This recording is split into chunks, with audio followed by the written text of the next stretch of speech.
We're back. David was just saying how unimportant we are to him in his professional and personal life. And so all our plans, I had kept my entire social calendar clear this week to go. I'm going to make a special trip for Cold Stone. Have a drink with David Dayen, the executive editor of the American Prospect. But apparently it needs to be some other podcasts going on in Brooklyn to get some time. What I said. That is not what I said. I'm always happy to be here. Well, it's great to have you here. It has definitely a different feel to be talking to you in East Coast time with both of us on the East Coast. We should just be clear that David is still miles away from here. Right. So that's why he couldn't like 8 or 9, but yeah, we put him up in that hotel too. And can I complain about the water pressure really briefly? I thought we had mentioned that we're working on that, but that is the other. I don't know. Staying at this the majority station. The majority report nothing in here, man. I mean, it's just offensive. Majority report I asked for red M&M. Yeah. Well, we already got stood up basically by Hassan earlier this week, who was also in New York and then didn't take the time to come see us. He texted me Look, I'm just following in the footsteps of successful people. You're right. That's actually that's the key. Actually, you should start your Twitch stream right now. Actually, because the next step is Stay tuned for more. 800,000, or 8 million subscribers or something like that. But so you're saying David, you are okay with him blowing you off because he's important? No, I'm saying that seems to be like a formula for success. Once you blow us off, and then you get, I think you get more subscribers. We're kingmakers over here. Let's hope. Folks, and folks, you can also catch the weekly roundup on the American Prospects YouTube channel, best viewed after the fact on Fridays, but at any time it can also work. All right, but speaking of the American Prospect, you have a piece on the front page today about the tariffs that the Biden administration announced today. It's quadrupling the tariffs to 100% on electric vehicles exported from China. There's a trade-off here, and walk us through what. Well, first off, how is this different from what Trump did in terms of China, and then walk us through the sort of the various trade-offs associated with doing this. So Trump in 2018 put together what is called a Section 301 investigation. And that investigation is intended to look at everything, in this case, to look at the Chinese economy, what it is actually doing in terms of its exports. Is it subsidizing its exports? Is it taking technology from U.S. companies to forward those exports, to move them along? Is it stealing intellectual property, et cetera? And then to come up with relevant remedies for those activities.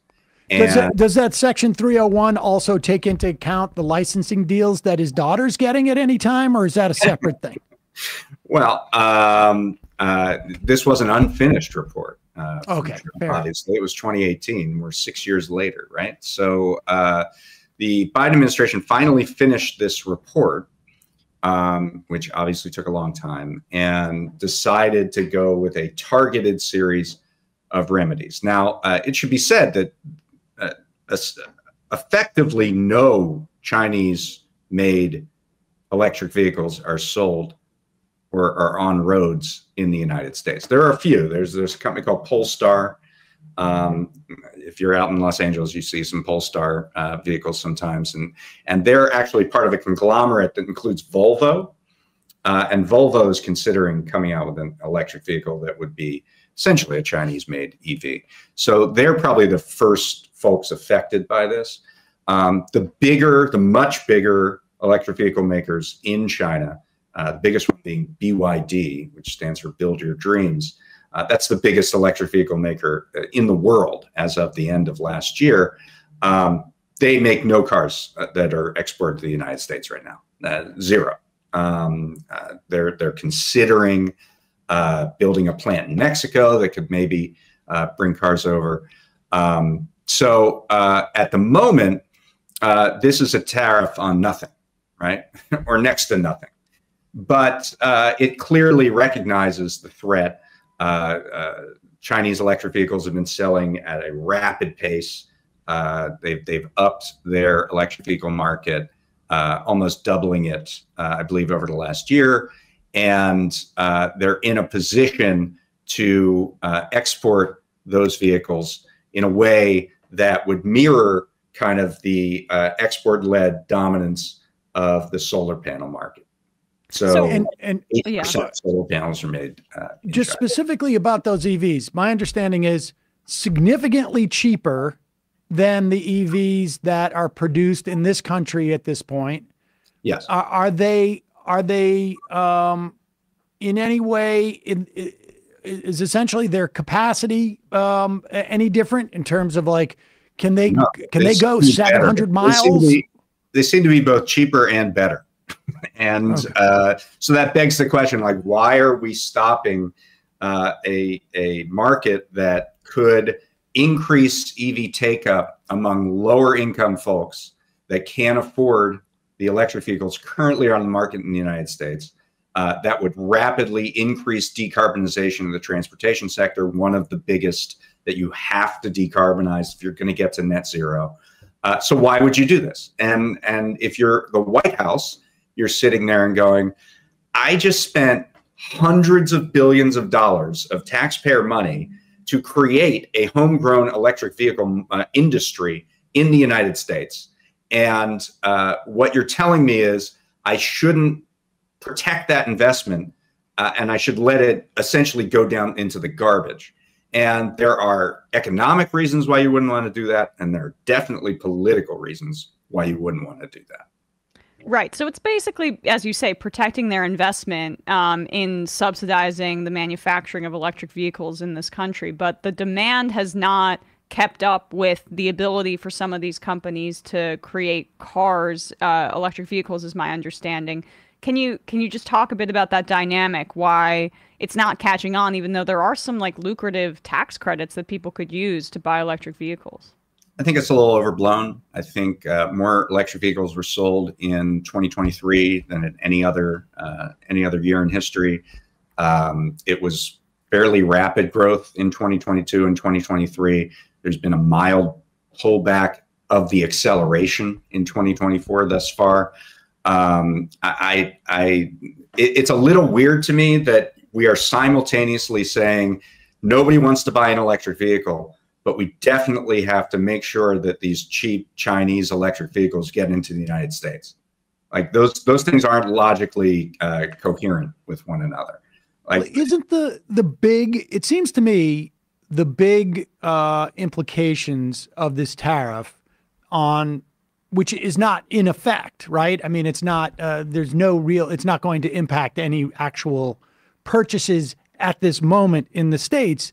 Is that this basically signals to American car companies, I guess, and European ones and Japanese ones, that with American production, that you're going to have an open lane here, that it's worth investing because now you have an opportunity to dominate this market. It's an open lane, but it's a lane that is not optional. So there's few things here that we should talk about. First of all, the EPA has put together tailpipe emission rules that basically say if you're an automaker selling cars in the United States, you have to go electric, or you have to get a significant amount of your fleet to be clean because you're not going to otherwise be able to qualify under those rules, which are mandates. So, you know, the analog to this is the 1980s. In the 1980s, there was this expectation that Japanese companies would take over the auto market entirely. There was a fear that they were making better cars, more efficient techniques, and they were going to overrun the US market. So what happened was that was that Michael Keaton movie, right? Gung Ho, right? Yes, I do. So I mean, what does that movie talk about? It talks about a joint venture. So we can talk about that in a second. But what the U.S. did was two things. They put together, they actually negotiated with Japan a voluntary set of import controls. So only a certain amount of vehicles could come in to the United States, Japanese vehicles. And then they encouraged Japan to create auto plants here in this country that would hire Japanese workers. That's American workers. American workers, I'm sorry. That is along the lines of Gung Ho, right? The other thing that was done were a lot of partnerships. The famous one is in California. It was called NUMMI. That plant was making Chevy Novas, but it was Toyota and GM working together to make that plant. And it was one of the most productive in the world. So this is kind of a replay of that, because the whole idea of the import controls was, we're going to give you room. We're going to give you breathing space. You can come up with more efficient techniques, better technologies, better cars, and then the big three will survive. At that point, it really was a big three. And they did survive. They did make better cars, but a lot of that went into SUVs and trucks and the F-150 series and things like that. This time around, the breathing space is made. It's made through not quotas, but actual tariffs to block the entry of these vehicles. And they're saying, we're going to give you that space, but also, you're not going to be able to make gas guzzlers. Like, don't take this as a signal that you can do business as usual for a few years because we're blocking the entry of these cars. You can't do that under the regulations that the EPA put out. And you're not the big three anymore. You know, there's Tesla. There are, foreign automakers in the U.S. that are rapidly being unionized and accommodated within this larger kind of ecosystem that they're trying to build around electric vehicles. Volkswagen, Hyundai, Mercedes, all of these other cars. If the U.S. big three doesn't move, it doesn't matter whether these tariffs are going to stay in place. They're going to lose. They're going to lose this race because this is a transition. It's not optional.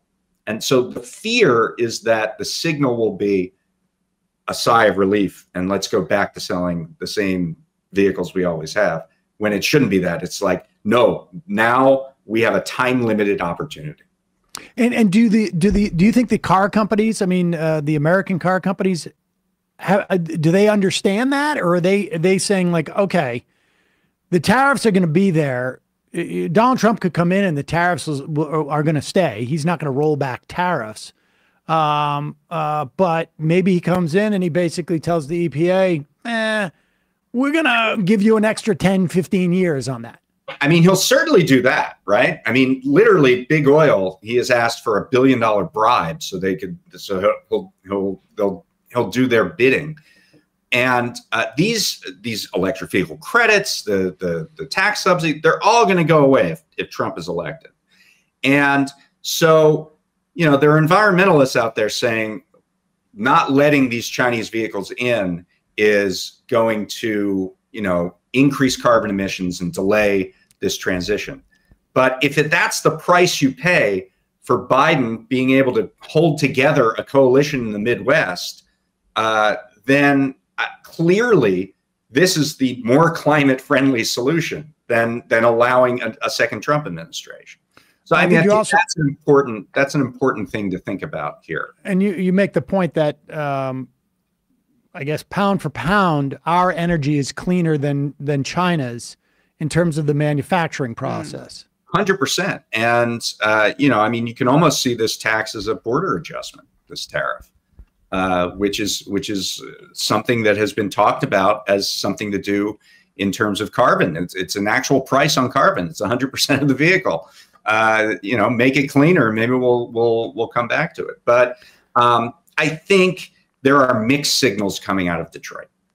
There are mixed signals, and some of it sounds like, okay, we're doing these battery licensing ventures. Ford has a venture with CATL, which is a Chinese battery technology company. GM has one with a Korean company. So yeah, they're kind of growing this ecosystem so that the only way these cars are going to get cheaper is if the batteries are made here, the minerals are sourced here, right. Everything is in an ecosystem where all component parts of these vehicles are in this country. And so there's part of that going on. At the same time, they're delaying some of these investments. We're seeing that out of Ford. We're seeing that out of GM. We're seeing that out of Stellantis. And the concern is that the momentum to delay will be greater than the momentum to transition. So I think that's right. That's the fear. And this theoretically will, at the very least, provide some. It will grease the wheels a little bit because there'll be, I guess, a sense of like we have more of the playing field to for us to make this transition. But do they? I mean, you know, Tesla is the #1 seller in the United States on EVs. If we are in an environment with rapidly tightening emission standards, then Tesla's increase is going to be even greater. I mean, we don't know that Tesla is even a car company anymore. It's going to be like a technology company. I mean, if you look at like I've seen some like polling on the brand, and it went from like, I don't know, it dropped like a lead balloon over the past couple of years. But there are others waiting in the wings. I mean, you know, Hyundai's won Car of the Year with their electric vehicle 2 years running. Volkswagen is coming out with a bus that's all electric, like a minibus, like the ID. I think it's called the ID Buzz. Rivian is growing in popularity. The big three does not have this field to themselves. And they better figure that out because right. We're not going to have internal combustion engines forever. We really aren't. Like, we are on the move. The future is electric. And if they don't figure it out, there won't be a U.S. auto industry, and whether there's a tariff or not.